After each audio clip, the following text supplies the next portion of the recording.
Cool.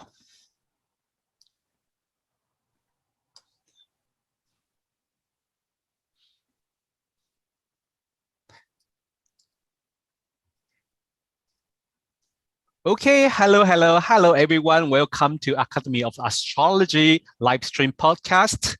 And today with me is Marcus, and Mandy is not here today, but only me and Marcus. So we're going to talk about something quite interesting because while we prepare this week, Marcus mentioned, say, "Whoa, when Sun is going to move into Virgo, so how about we talking about a little bit about Virgo, which is quite interesting because this sign, I mean, in the popular, let me say, in the popular astrology, somehow it's like a what should I say? I don't like this idea talking in this way in a popular astrology because I'm a Virgo, I'm picky or this and that, and this is kind of a somehow let me feel like I need to explain more. I don't like when people thinking about they are Virgo and they are not good, or when they are Virgo they are just like you don't like the stereotyping is what you're saying. That's true. Yes. Yeah. I think there's virtue in pop astrology, like sun sign astrology, for getting people into astrology, and I think with most stereotypes there's a grain of truth.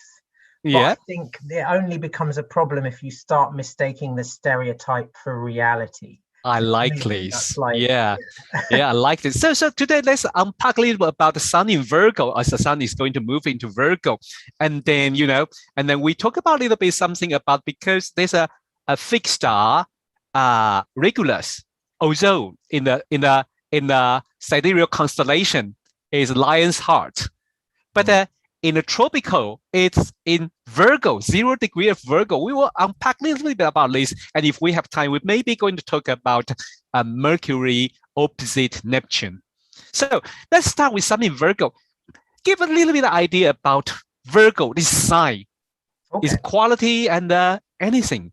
Yeah, very, very different from Leo. In the traditional sense, they have one thing in common, which is that they're both dry in terms of their qualities, because both fire and earth are dry signs. So that was considered to be a passive quality. They said hot and cold were active, and dry and moist were passive. But anyway, so they're both dry, which in it's easier to sort of frame it in psychological behavioral terms, because dryness is not really caring too much about the opinions of others. Is dryness.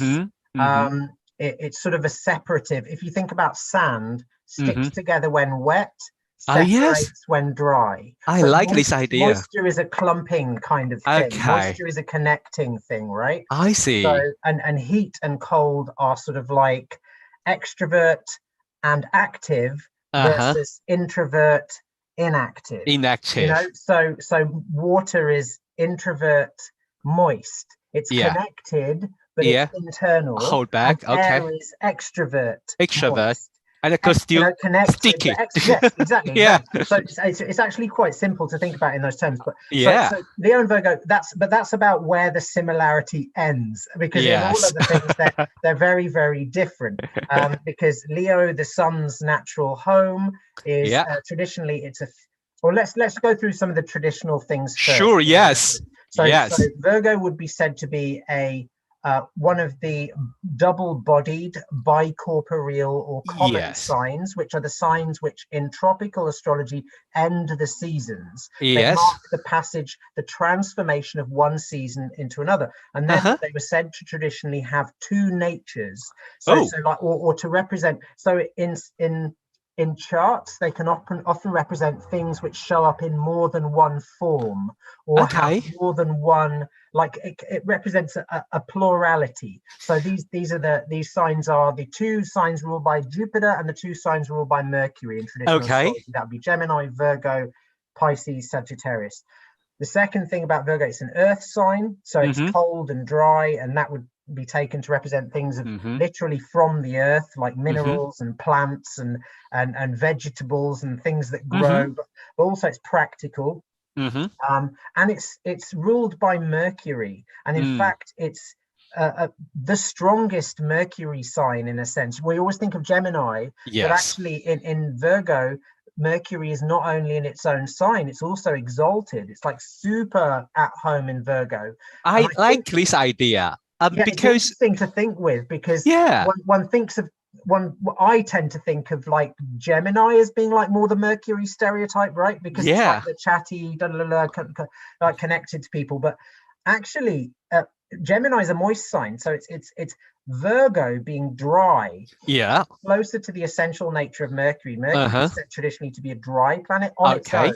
Not combined with anything. So it really highlights the sort of analytical, logical, microscopic nature of Mercury, which is all about investigating and pulling apart things and sort of finding out all these little facts about them. And that's really what Virgo's about. It's sort of, so it's a mixture of all of those things. There are several other attributes that were given to Virgo.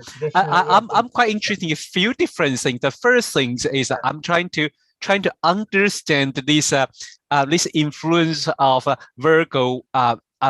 Mercury in Virgo is both in the domestic in the house ruler, in the sign ruler, and also exaltation. Exaltation ruler. And as I understand a little bit, it's in the sign ruler it would be like more comfortable. But in the exaltation ruler it would be a little bit more extrovert, more like a little bit.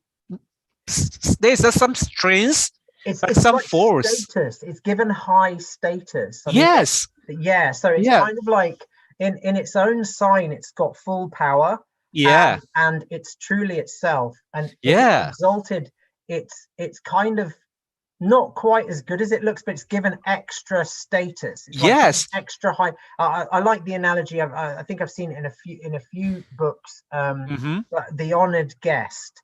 So you're kind of, it often shows up. Exalted planets often represent things that are sort of really high acclaim, and maybe they don't fully deserve all of that. That's interesting. So they're still really good, you know.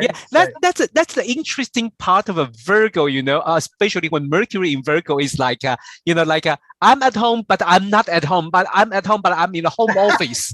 No, I think it's at home, and it's like given extra as well. It's like if Mercury is the as above, so below planet, right? Mercury is the planet that sort of likes to make connections between things, and I think in a way it might be better at making connections in Gemini, actually, because it's a moist sign. But in Virgo, what it's really good at, I think, is looking at this level and this level and this level and this level.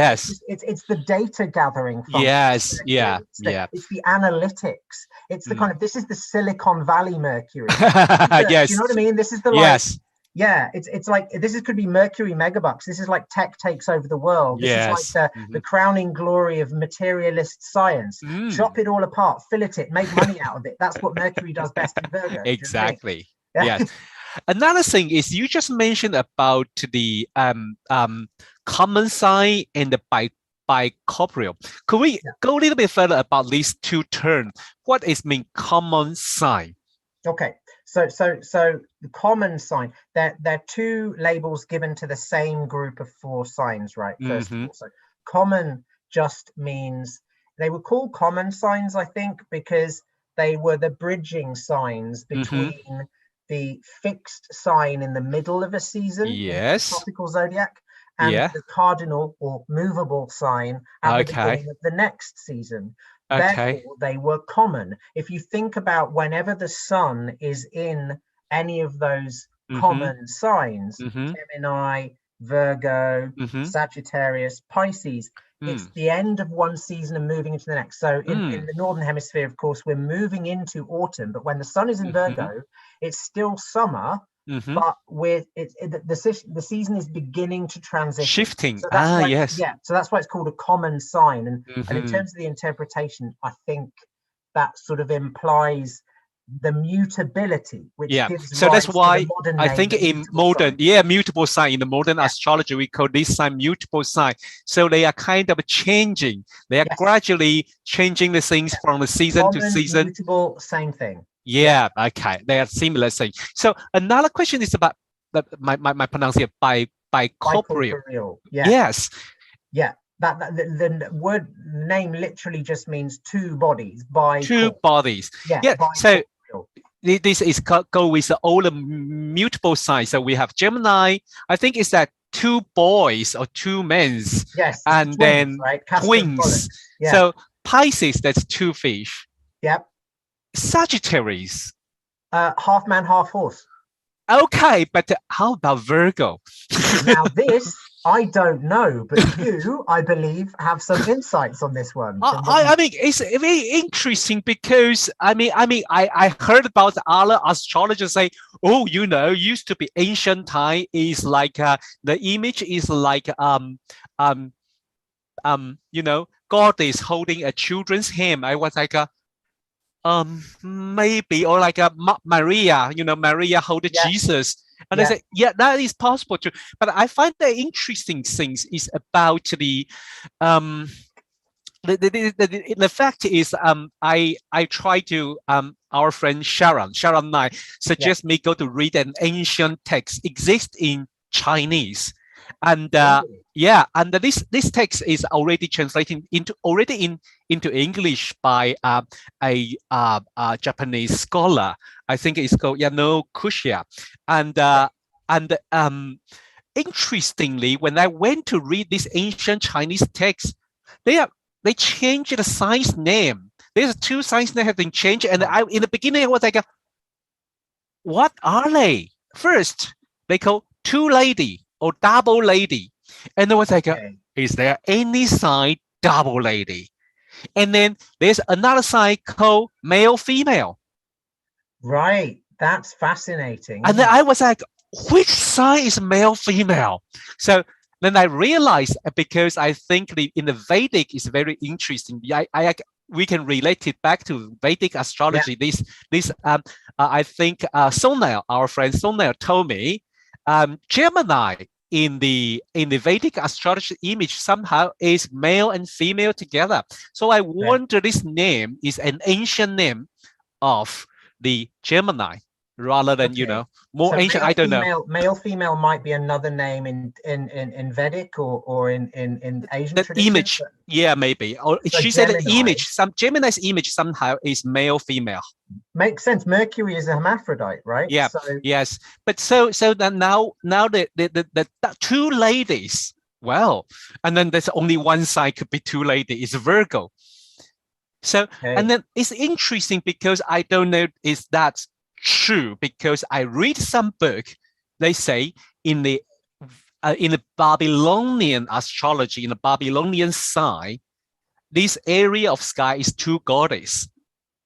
It would completely make sense, because that has always mystified me as to why Virgo, which of course the constellation is just usually rendered as the goddess, right? And it's huge, or whatever. It's not bicorporeal. All the others have some duality. Yes. Virgo doesn't. So that would completely make sense if that's true, because Virgo, it works in horary, in practical terms. Virgo is a double-bodied sign. So planets in Virgo tend to double up. They tend to symbolize either repetition or more than one of something. So say, for example, in a horary about I don't know, something, say a theft or a partnership or something. A planet in Virgo might represent more than one thief, more than one partner, Okay. It's like it's a doubling up sort of thing. Yeah. That is very interesting, because it's somehow it's like always I know we can just ignore it and call it Virgo. But the double body sign usually like Virgo is the one. Usually it's very interesting where is the double body. But I think in Chinese text I only have name. But And then that's fascinating. Yeah, that's interesting, but I think it's not going to change any quality of Virgo. Still, no, I don't know if our friend Tanya Daniels is watching, but I know Tanya is our top detective of these little details in the story. I know Tanya's got enough work to do. Yes, but if Tanya is watching, this might be another rabbit hole for you to. I think she will later reply us. Yes, Tanya, amazing. Yes, okay, and also, so let's move on. So Sun in Virgo. Let's just give a little bit tip to our audience about Sun in Virgo. What does that mean? Okay, well, I guess I'm trying to think in terms of personal or seasonal. So should we start? Let's go personal. Let's go to personal. Okay. Yeah. All right, cool. So on a personal level, I mean, the stereotypical stuff is it's like a person who is kind of into the details, getting the details right. It's somebody who I would say, because the sun is all about sort of projecting your power, your identity, your something like vocation, who you feel yourself to be when you're good about yourself in the world. It's somebody who tries to exert power in the world, or when they're feeling good about themselves, likes to get the detail right, likes to be of service, because Virgo is often in terms of its service, likes to be quite analytical and precise. And usually is kind of meticulous. Those are some of the characteristics I'd say of Virgo. So the service thing is really. Oh yes, they are. It's because it's a dry sign. You think, why? But I sometimes think of this may come in because in the modern astrological sense, you might think, because Virgo's the sixth sign from Aries, therefore it's like the sixth house. Okay, I really don't want to go like that. I'm allergic to that. Me too. Conflation of the house and the signs and the whatever. That's something that's it's actually a misapprehension. We should have one episode talking about that. I think that's one of those little pet peeves that we should probably address someone. But I think it's more likely that traditionally Mercury was the servant of the sun. Okay, all right. Because it's and that's a whole interesting philosophical rabbit hole. Because and there's a great modern philosopher, Ian McGilchrist, who's written a great book about that called The Master and His Emissary, which is how the rational mind should be the servant of the heart being the true, the traditional sort, the seat of the soul, the clear perception of what we now have demoted to intuition, and is actually the knowing of truth in your heart. So this was like the idea that Mercury is the sun's emissary and the servant of the sun. I love this. It's so beautiful. And what we've done, and this may play into, I know you're going to talk about Regulus in a bit, Rod, and this is another little log for the fire of that. Maybe. What we've done in arguably in modern sort of the last sort of 100 years is we've sort of promoted Mercury above the sun. We've kind of made rationality the sun's master, and actually it's sort of the wrong way around. This doesn't mean that you ignore rationality. It's kind of like, so anyway. More like put two things together. And I think nowadays most people is like more thinking about either I be rational or either I be more, use the feeling type. No, I think everyone should learn more or less, have a little bit two things mixed together. I think, just to be clear, it's not exactly feeling like the moon. This isn't about emotion and being swayed by emotion. Okay. The sun isn't about it is about emotion in a sense, but it's about it's about intuition, just seeing clearly, the truth of things. Like so one little exercise you can do is if you really want to know how you feel about something, people say they get the feeling in their heart. That's literal. If you're really upset, you say you're heartbroken, you feel it in your heart.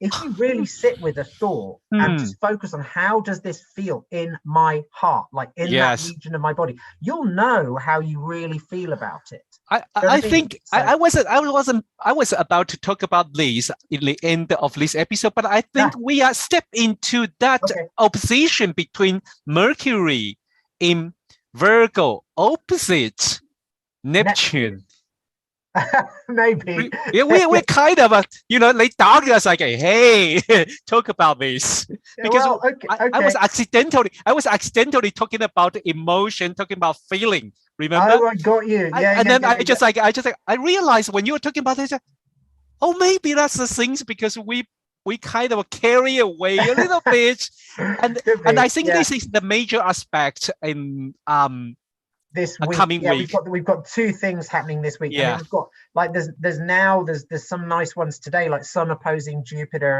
and yes. But we thought, because we're doing the week ahead a little bit, so let's talk about the two coming up, which is the Sun going into Virgo. Yes. And Mercury in Virgo opposing the Neptune. So that's a really interesting one, because it's again, like we had a few months ago, Mercury in Gemini squaring Neptune, and now we've got so it's super scientific Mercury, the super rational, analytical, data obsessed Mercury. Yeah. And we said smudged up by Neptune. Neptune. I feel. Where is the factor? No, I don't know how I feel. It is a bit like facts don't care about your feelings, actually. But you're right. But it's also just that sense of, what are the real statistics here? Yes. What is the truth? Whose statistics can you believe? That's the vibe I'm getting. I think at this moment there's so many things about the pandemic.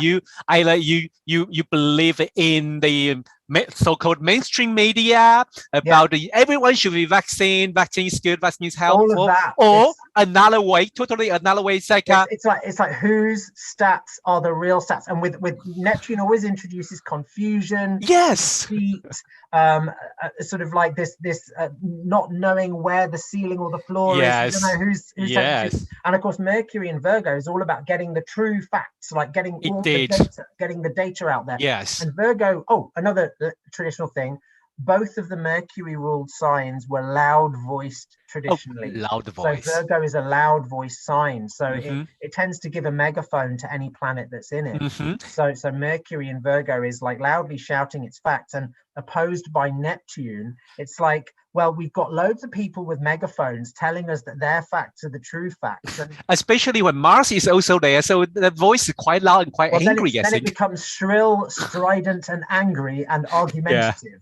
Yes. That is so interesting. Yes. Okay. Then we move to finally, the last topic is about Regulus. Why are we talking about Regulus? Because it's interesting, because Regulus is in the sidereal constellation is in the Leo, but I mean, it's quite interesting when you study the astrology nowadays. Then people will tell you, Regulus is in 0 degree Virgo, and you just like, okay, if you know that sidereal or constellation are different from tropical sign, and that's the reason why. But I have an interesting question. Do you think, because when this Leo sign, the ground, the very, very powerful, very kind of a owner or emperor or king's heart, moving into Virgo, is that going to change this star's characteristic? Or my answer to that is I don't know. Okay. I don't know, because I would assume that there would be something, and I know you've spotted something, Rod. So I know. I think I read some astrology. Their study is based on, interestingly, to interpret this fixed star sign. So which means, okay, when Regulus still in Leo, and some interpretation will relate it to Leo sign rather than something else. Yeah. So, but when I'm always curious, because when it moves into Virgo, is that mean the maybe female power, or the or more lady get into power or something? And so I went to do a little bit dig out, and because I'm quite curious, so I run the software simulation thing, see when they're going to move cross that tropical threshold between Leo and Virgo. And I find there was a date. I have an exact date and time. That is Virgo 6. That is so Virgo 6. Okay, the exact date and time is the 18th of September 2011. Okay. And do you want to know time? 3 a.m. Oh, nearly 4 o'clock then. Where? In London, in the UK? In UK at universal time. Okay. Yeah. So it is very interesting. That was the time when this fixed star Regulus moved into 0-degree Virgo. And then I just went to Google the Wikipedia and the news. What happened that day? Interestingly, because it's in UK time, but so in US still 17th of September. Okay. And on that day, something very interesting, or maybe we already forget it because it's nearly 10 years ago. So 2011 in the September, on the 17th of September was the first day of the Occupy Wall Street. And that is very interesting. I think people will ask, say, nothing to do with Regulus. I say, well, wait a minute. If you think the slogan of the Occupy Wall Street is the 99% of us or 97% of us, and talking about the 1%, those super rich control all the resources of the universe, of Earth, of our world, then that 1% usually would be the Regulus. They would be the king. They would be those super rich. But now this event is trying to take power back of common people. That's very Virgo-ish.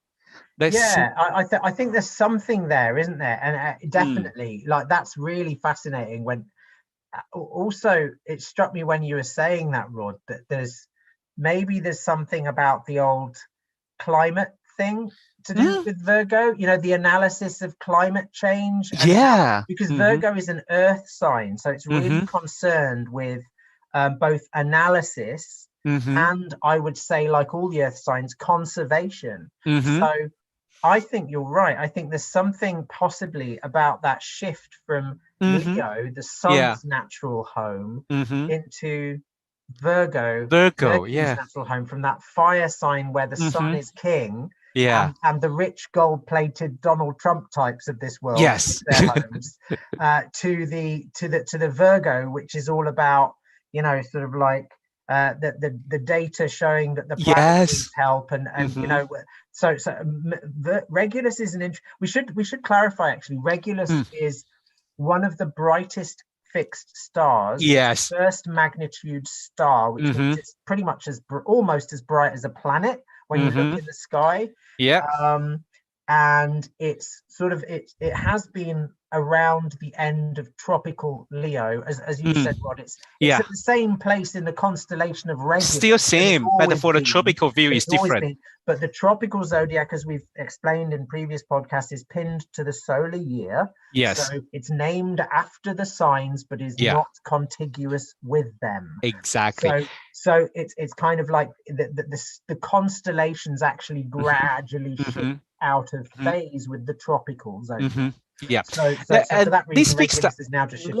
One thing about it is very interesting that only few bright fixed stars on the ecliptic, and one is Regulus. So that means planet can really conjunct it.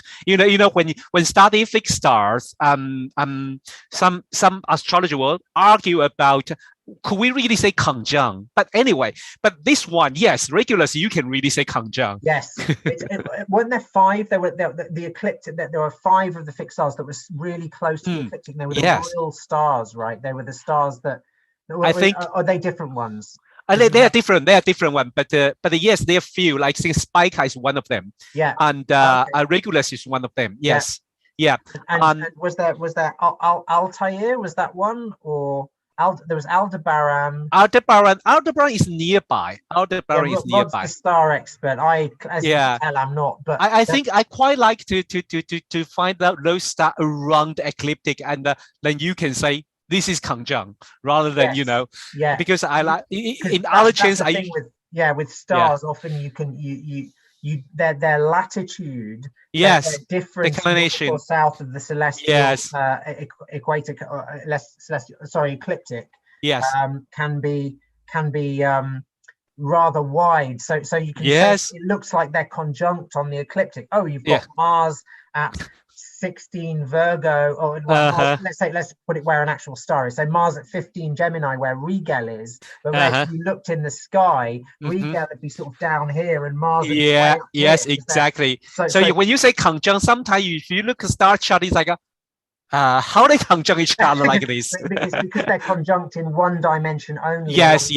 But it's okay as long as we know what does that mean. I think it's okay. I'm okay with that. It's just I want to mention that Regulus is one quite interesting because it's really on the ecliptic, and all the planet can really go through conjunct it, and that would be interesting. That is interesting. So yes. I guess that the one other thing to mention is that the sun is coming on to conjunction with Regulus now, really, because it's so bright. Yes, an orb of around 2 or 3 degrees either side. So it's coming on to conjunction with Regulus now, and it'll be in conjunction with Regulus for the next 3 or 4 days. So it's traditionally, Regulus is a kingmaker star. It elevates people to great heights of success. But it was also a star traditionally that was somewhat symbolically associated with the planet Mars. Indeed. So there's always a sense where it can also end in despair. It can cause problems, and those problems are often associated with pride. And it'd be interested to, so just not making any casting any aspersions on a certain person's character, but a man called Donald Trump has Regulus rising in his birthday. Conjunct his ascendant and conjunct Mars, which is interesting. But the just to tie it in with what you were saying, Rod, one wonders with Regulus going into tropical Virgo, the sign of tropical Virgo, if that sort of kingly pride thing will shift as well. Do you know what I mean? Like the way people rise to prominence and rise to power may change in a sense. Agree. Yes, I agree. From perhaps like the more traditional fight it out on the battlefield and declare your honor in a sort of like zero-sum game of Leo, into the digital, analytical, loud-voiced, crowd-sourced manner of Virgo. Yeah, that is quite interesting. I mean, today we are unpack. I really from the very basic one about the common sign by corporeal sign and the Virgo things, and to a little bit about the Regulus. And I think it's quite interesting. It's just like we just chit chat a little bit about that. Yeah, definitely. Okay, I think it's about time. Thank you, Marcus, and thanks everyone to listen to us. And then, we will see what's going on next week because I haven't prepared yet. But next week I will say it on Facebook about it. And what are we going to talk about? That will be more interesting. Okay, bye. Have a good week. Bye.